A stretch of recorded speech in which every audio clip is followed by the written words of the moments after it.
And we're live. Welcome back to Sunday School with Murph. It is 5 p.m. as opposed to 10 a.m. And of course I did that because I was preaching at Tanny Hill Park Church, which is inside of the Tanny Hill State Park. The place was founded in 1905. And it's just this really beautiful, great little old wooden building, one room. Technically has an outhouse, although it is plumbed, but the bathroom is like 30 or 40 feet away from the main building. I did that once last year, filled in for him once last year, and had the blessed opportunity to do it again today. Great service. Unfortunately, the video sucks on Facebook. And there's not a lot of signal up there. It's one of the few places in the state park to get any decent signal if you need to make a phone call or something, because it's at the top of the hill on the far end of the park. But it's a neat place, good group of folks there. And if you're ever there camping on a weekend, go check it out. And they have a series of pastors that rotate through there. Pretty regular. My father-in-law Roscoe is one of them. That's how I was filling in for him this morning. They start at 9 a.m. though. That's the only thing. You got to get up a little bit earlier and go check out that little church. It's really fun. It's really neat. So we're going to continue on with salvation typology. And today's just going to be one lesson on this, right? Joseph took 3 just because there's a lot to his life. And that to me is one of the most apparent types of salvation story, typology, the whole thing going on there, working together. Today is probably one of the most difficult to understand. And I thought about trying to do this like through the Bible, go through Genesis into Exodus into Deuteronomy, Numbers, and that sort of thing. But I may get down to that, but I started with the easiest first. We're going to get the hardest one, I think. There might be some that come close to this, but this is a really confusing one. So we're going to talk about the Bronze Serpent from back in Numbers. But we're going to start out John chapter 3. Christ is talking to Nicodemus. Look at verses 14 and 15. And as Moses lifted up the serpent in the wilderness, so must the Son of Man be lifted up.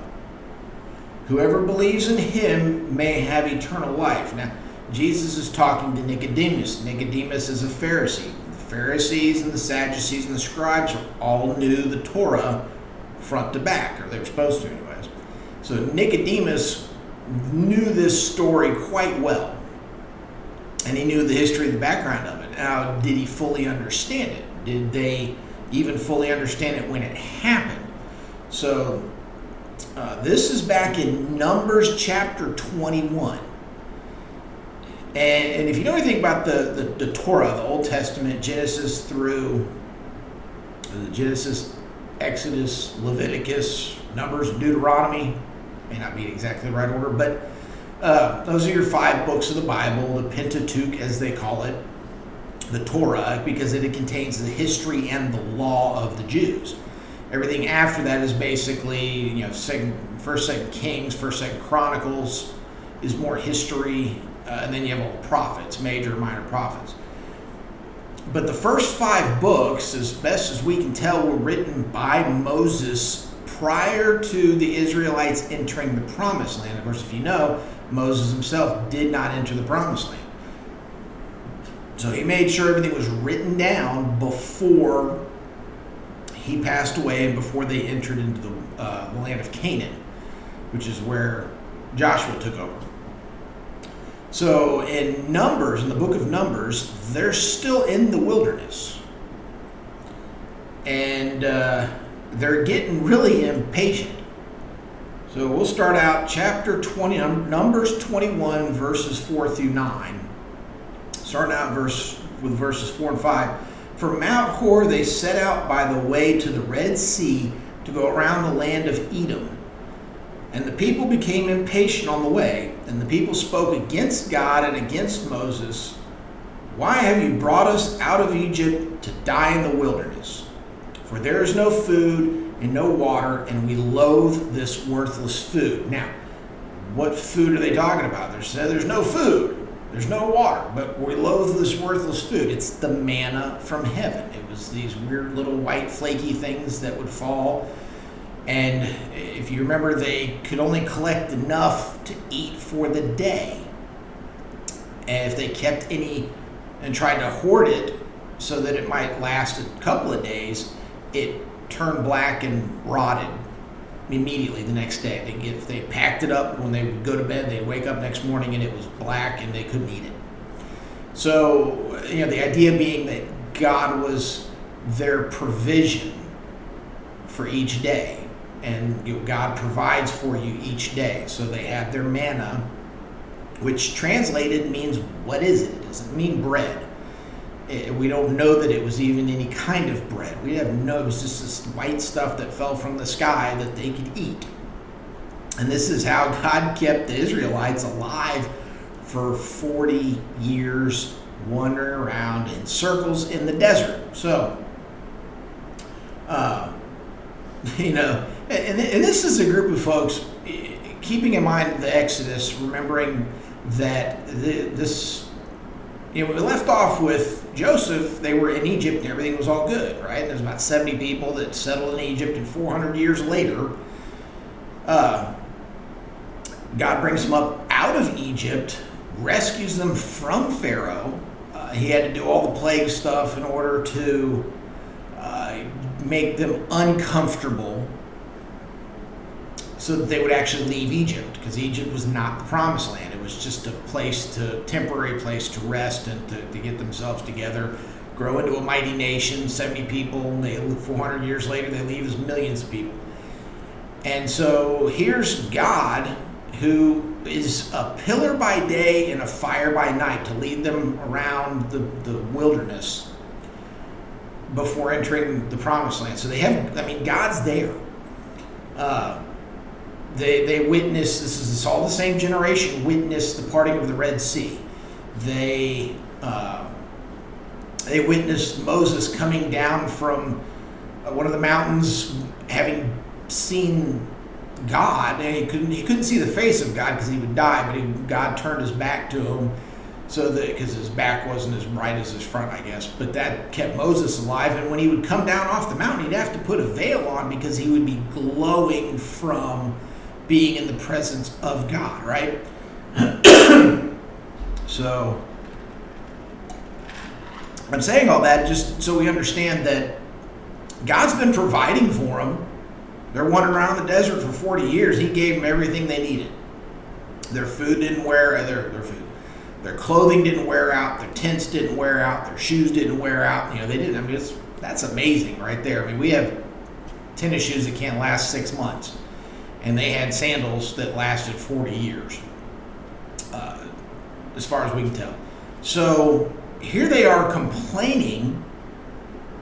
It's like, why can't we just go in a straight line? Well, because you keep sinning. You keep questioning. If you remember, they worshipped, made the golden calf the first time Moses went up on the mountain to get the 10 Commandments, right?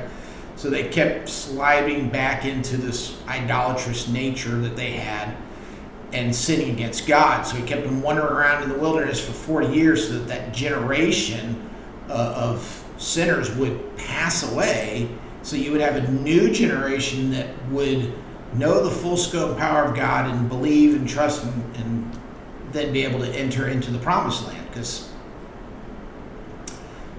sin can't enter heaven, right? Sin can't be around God. The promised land, there's some typology there, right? So the promised land is a type of earthly heaven, right? So you can't have sin going into it. Now, they did, because they're human and nobody's perfect, and it wasn't time for the fullness of God's plan.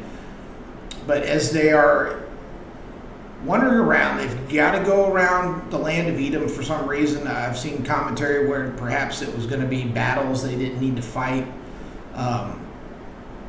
They really didn't do any fighting the whole time they were wandering around in the wilderness. So now they start complaining about the food. And as I said, when it comes to this salvation typology, there are things that we should look for to happen. And so some sort of exile, wandering around the wilderness as being in exile. Let's see here.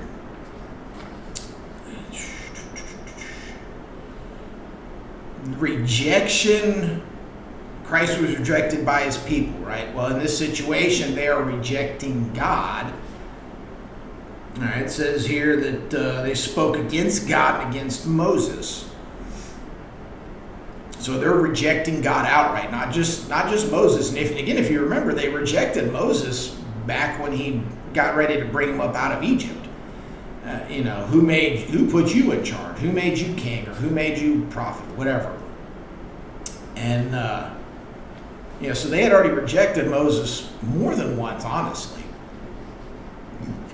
It's kind of this repeated cycle thing for the Jews. But so there's a rejection going on here. And let's see here, verse 6 of Numbers 21. Then the Lord sent fiery serpents among the people, and they bit the people, so that many people of Israel died. And the people came to Moses and said, we have sinned, for we have spoken against the Lord and against you. Pray that the Lord, he take away the serpents from us. Pray to the Lord that he take away the serpents from us. So, the reflections of the garden here. The curse of sin, the payment for sin is death. If you commit a sin, you must die. I mean, that's it in a nutshell. And, again, God told Adam, if you eat of the tree of knowledge of good and evil, you shall surely die. It's not a question of when, it's just that you will die eventually. I mean, it took a while, obviously. Adam lived for over 900 years, but he did eventually die. And of course, nowadays we live, 70 to 100 years, give or take. So when they sinned against God, then they had to die. So God sent the fiery serpents. Now, maybe they were actual fiery serpents. I don't think so. Maybe they were just red. Don't know. But they were these serpents going around biting everybody, and everybody they bit died. It doesn't say this. You might be inclined to wonder if a person complained that the serpent would find them and bite them, and then they would eventually die. So if they sinned, they would get bitten and die. I don't know. It doesn't say that. That's just a question I have for the situation. But again, the payment for sin is death. So as these people are sinning against God by questioning him, they've been wandering around in the desert. At this point, it's not quite 40 years, but they've been out there for some time, and God's given them everything they need, and they're still complaining, and they're still fighting, and they're still whining, and they're sinning against God in spite of this manna that feeds them. I didn't look to see if this is before or after Moses struck the rock to bring forth water because they were thirsty, right? So God provided them food and water. And really, in a way, in this moment, they're rejecting the bread of life that God gives them. I know I said manna is not bread, but in a way, it's a substance from heaven that keeps them alive, and they're able to eat it. We eat bread. Jesus is the bread of life. He's eat of my flesh, drink of my blood. Right? Again, not some sort of weird cannibalistic thing going on there, but it's symbolism you see throughout the Bible. And so the manna from heaven could be a type of Christ. It was what kept the people alive. Christ keeps us alive if we believe in him, right? That's what he was telling Nicodemus there in John chapter 3. So the people of God are rejecting God. They're And God's answer is to send judgment. That's what the whole serpent thing is about. It's not that he sent Satan. He just sent a bunch of serpents. And he sent these serpents to judge them for their sin, which is a very real thing, because we will one day face judgment for our sins. But then they come to repentance. So they accept that they need salvation, that they need to be rescued from these serpents. And they seem to back off on the whole sinning part of it. So let's see here, verses 8 and 9. And something else to point out in verse 7 before I get to 8 and 9. They're asking for God to take the serpents away, but he doesn't do that. We all want God to solve all of our problems just because we want our problems gone. And I mean, I'd love to be debt free and no more pain in this joint and that joint. And I'd love to have the perfect job where I didn't have to go in and deal with the stresses I deal with now. But if God's going to lead you to it, he's going to see you through it. That's what he did with the Israelites in the wilderness. He led them to it, and he led them through it. And he didn't take away the serpents, as we're going to find out in verses 8 and 9. So, let's see here. And the Lord said to Moses, make a fiery serpent and set it on a pole, and everyone who is bitten, when he sees it, shall live. So Moses made a bronze serpent and set it on a pole, and if a serpent bit anyone, he would look at the bronze serpent and live. This is where things get weird and difficult, because why on earth would God have Moses make a bronze serpent? Then why would he put it on a pole and make, and then is this not some sort of weird idolatry thing going on here when God said, have no, make no false idols and worship no gods other than me, right? Have no other gods before me. But in this case, the instrument of their destruction became their salvation. And some of you are, what? How does that work? So, if you look at 2 Corinthians 5:21, Paul tells those guys, for our sake, he made him to be sin who knew no sin, so that in him we might become the righteousness of God. So Christ had to be a perfect sacrifice, which means he committed no sin at all his whole entire life, not a single one sin ever. He was the only perfect person to ever walk the earth, right? And when he was placed upon the cross as the sacrifice for all of mankind, for all of history, for every sin ever committed, the sins were placed upon him, reflections of the scapegoat. Where once a year when sacrifices were made and the Israelites would all get together and they put all their sins on a goat, they'd pray over it and like send the goat out of town, and there was sacrificing of the goat and all this, and that was supposed to alleviate sin. And of course, that was a temporary thing. With Christ, it's permanent sin, permanent forgiveness for sins. It's not an annual, yearly thing. We don't have to keep sacrificing somebody on a cross. But in this case, so in that case, Jesus became the sin to be sacrificed so that we can be free from the curse and enter into the kingdom of heaven. In this case, Moses was instructed to make a bronze serpent that, when looked upon, not believed upon, but when looked upon, would heal them from being bitten by a serpent. So they would sin, get bitten by a serpent, look up at the serpent, and be saved. Why would you do that? Because that's what God said you have to do. And that if you're looking up at the serpent, you're looking up towards heaven. You're seeking God's forgiveness for your sin. But again, why did he use a serpent? Because that was the instrument of their damnation became the instrument of their salvation. The instrument of their death became their life. And that's why he used a serpent. It's not idolatry. It's not some weird homage back to Egyptian gods. I mean, God defeated all their gods during the plagues,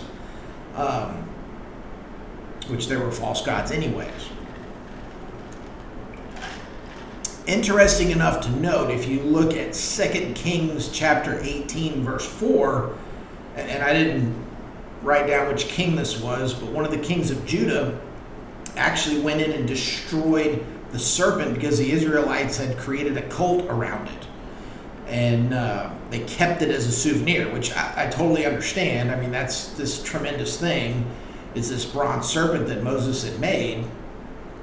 And, I mean, I don't know if people could still look on it, be saved or be healed from whatever.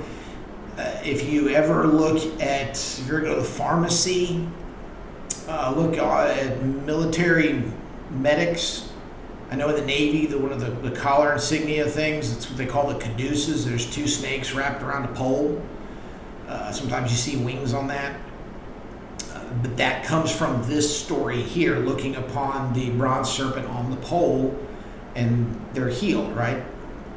But the pole should be obvious. That's parallel to the cross.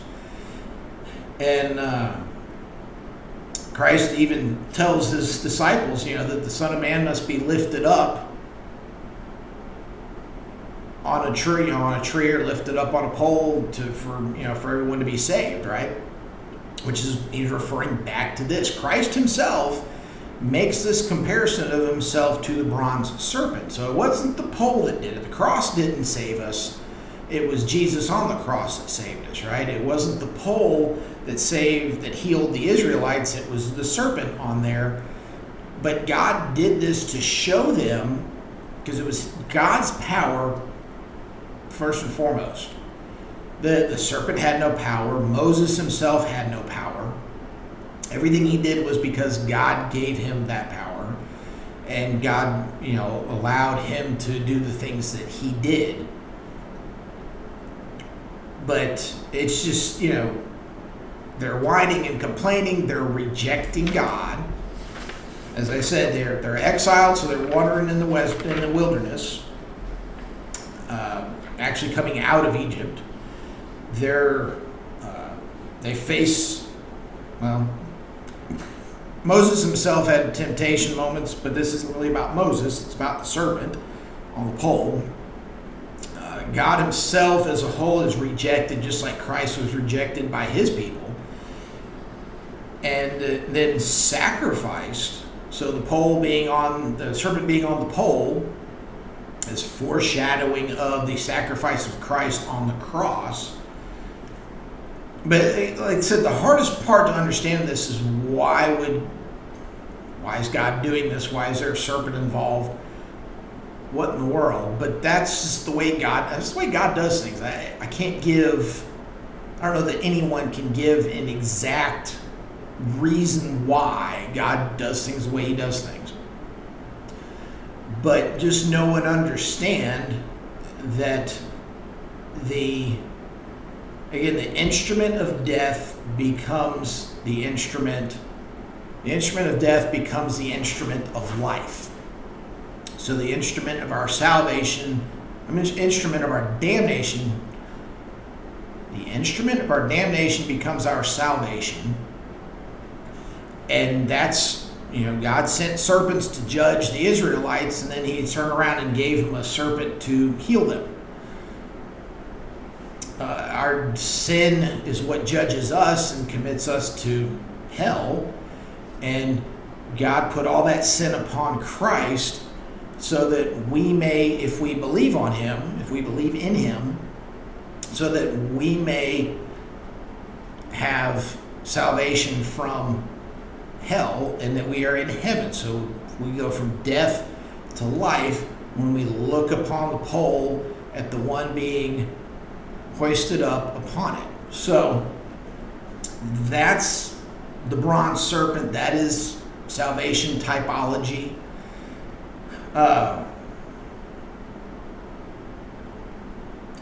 I could keep saying it over and over again, but there's no need to. It's very But when you hear that, it becomes simple. Hopefully your light bulb's clicked on there and you go, oh, okay. Now I understand why God did that. We don't understand that he did it necessarily, other than to just judge the people for their sin, to correct them so that they could be his people and enter into, because that's part of the whole journey through Exodus, the whole time in the wilderness, was to bring them to a point. I'm not going to say, it was a form of purification, really. The Exodus was a form of purification for the Jews before they enter into the land of Canaan. Now, obviously, they're not perfect. They screwed up and they sinned a lot when the spies went into the land of Canaan. Out of the 12, 10 came back scared out of their ewes, and Joseph and Caleb were the only two that knew that with the power of the Lord they could defeat everybody in the land of Canaan, all the giants and everybody. So again, they're having to wander around in the wilderness for 40 years because they keep sinning. They sinned with the golden calf. They didn't believe that God could take them into the promised land. They had these serious belief issues. So the 40 years in the wilderness was to purify the Israelites so that the next generation would know that the power of God is real and the power of God is capable. And so when they went into the land of Canaan, they were all primed and ready to go. I mean, Joshua had to give them some pep talks, but when it was time to go, it was time to go. And hey, we're entering into the land, the promised land. And pardon me. Today is like the first day I think I've ever been almost too tired to speak. After preaching this morning at Tannehill, when I made it back here for service, and I just didn't have any volume. But I got a nap this afternoon. I need a longer nap because I'm really tired. I had to work yesterday. But that's our salvation typology. The bronze serpent is foreshadowing of Christ. And again, Christ himself brings this up and makes this point. So I'm not making this up. Christ himself said in John chapter 3, as Moses lifted up the serpent in the wilderness, so must the Son of Man be lifted up. But that's, when we study and read the Bible, we can look for these things. We can get this idea in our head of there's these patterns that repeat themselves. There's situations that show up periodically, if not frequently. And the whole Bible points to Christ. Everything about it points to Christ and what he does for us so that we may be reunited with God. And if we keep that in mind, we will understand a whole lot more in the Bible. So with that being said, I'm going to wrap this up. And next Sunday, I'm going to do the same thing. I will be preaching.